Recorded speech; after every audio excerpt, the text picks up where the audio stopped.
I'd ask the senator from South Dakota, specifically in light of the McCain amendment, which was offered, which you may want to describe, whether he looks at this compromise which is coming our way as temporary, timely, and targeted on the problem of creating jobs for Americans.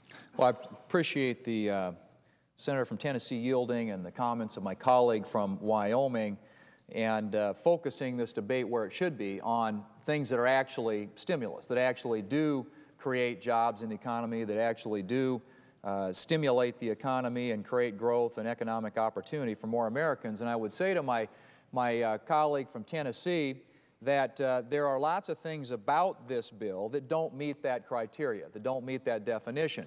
You use the definition of timely, targeted, and temporary. I would argue that much of the substance of this bill is much different than that. In fact, it's slow, it's unfocused, and it's unending. And again, we don't know exactly what's in it, unfortunately, because we've yet to see the bill. All we know is that it is going to be somewhere in the neighborhood of $800 billion face amount, and then when you add in the interest to that, some $350 billion, you're talking about almost $1.2 trillion in obligations that we are handing off to future generations. And I think whenever you talk about that, you need to make sure that you are understanding what you are getting for that amount of investment and what that means to future generations. For example, I mean, a lot of people don't realize, I think, that the debt that we have today, the gross federal debt, is $10.7 trillion. Now, that means that every man, woman, and child in the United States owes approximately $35,000. That's their personal part of the federal debt. The CBO projects that fiscal year 2009 deficit to be $1.2 trillion before any additional stimulus measures are considered. So when you start adding that in, the deficit as a percentage of our gross domestic product will be 10%, which is the highest level. The last time that we've seen that kind of a deficit to GDP ratio was back in 1945 when it was 8%. That's the amount of debt that we're talking about. Now, I've heard my colleague from Tennessee say before that this generation of Americans will be the first generation of Americans that won't have the same standard of living as their parents. And if you think about what we're doing here, we're making matters much worse. We've got a lot of young people out there who don't have a voice in this debate. I would characterize them as the silent generation, who aren't going to be heard for. And somebody needs to be their voice in this debate, too. Somebody needs to bring some rhyme or reason to what's happening here and hope that we can get something reasonable passed through the Senate that is focused on job creation, that is temporary, that is targeted, that is timely, all the things that we've talked about should be, but this bill is not. And I want to... Senator from South Dakota, if I'm, as I recall, Senator McCain, who offered one amendment that almost all of us voted for, which would provide, it was very targeted, cost about $400 billion, but he also offered another amendment which would have guaranteed that whatever was passed actually be temporary.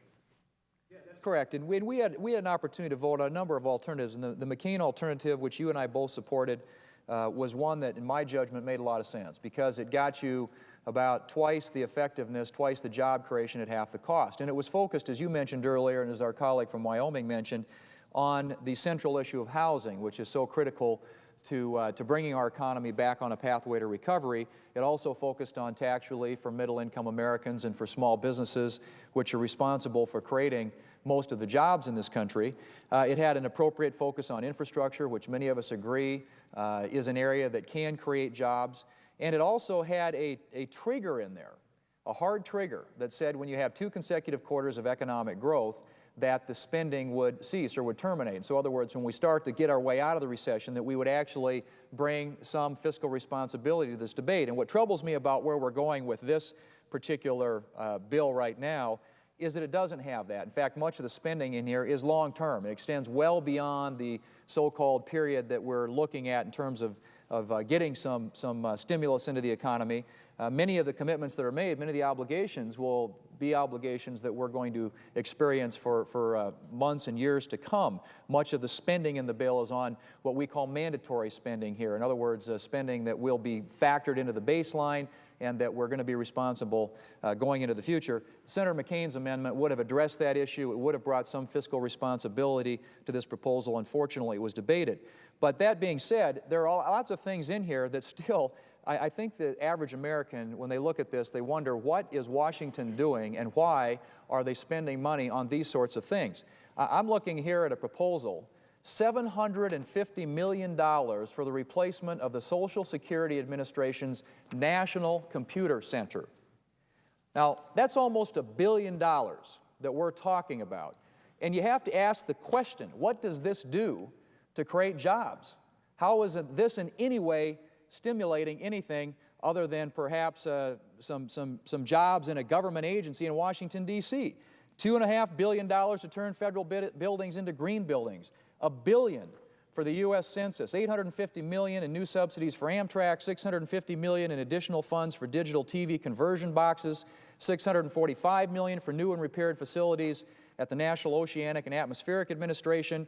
$448 million for the headquarters of the Department of Homeland Security in Washington. $300 million for new cars for government workers. $228 million to the State Department for information technology upgrades. $125 million for the Washington, D.C. sewer system. $20 million for the removal of fish barriers. I mean, these are all things that are included. I forgot this one. $3 million tax benefit for golf carts, electric motorcycles, and ATVs, provided they don't exceed 25 miles per hour.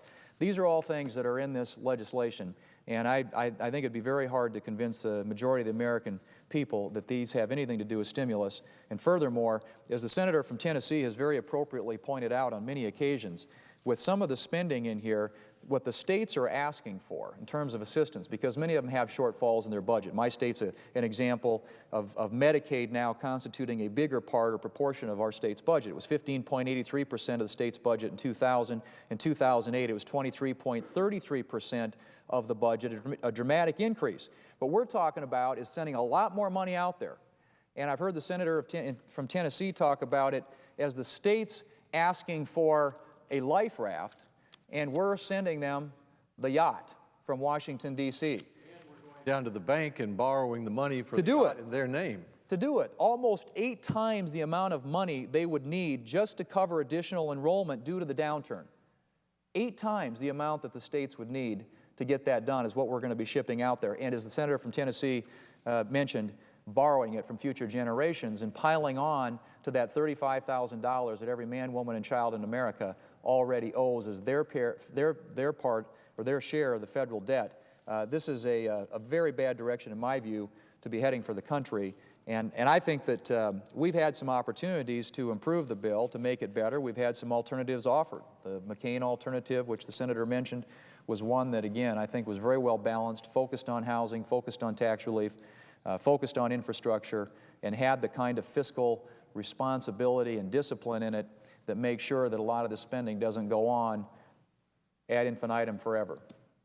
And so I would just concur with the points, the arguments that have been made by my colleague from Tennessee, and say that we ought to be thinking not just about today, but about the next generation, because we've always had a history in this country. For 200 years, Americans have sacrificed to make the next generation's lives better, to create a better life for our children and grandchildren. We are asking our children and grandchildren to sacrifice for us. That is a reversal of 200 years of American history, generation to generation to generation.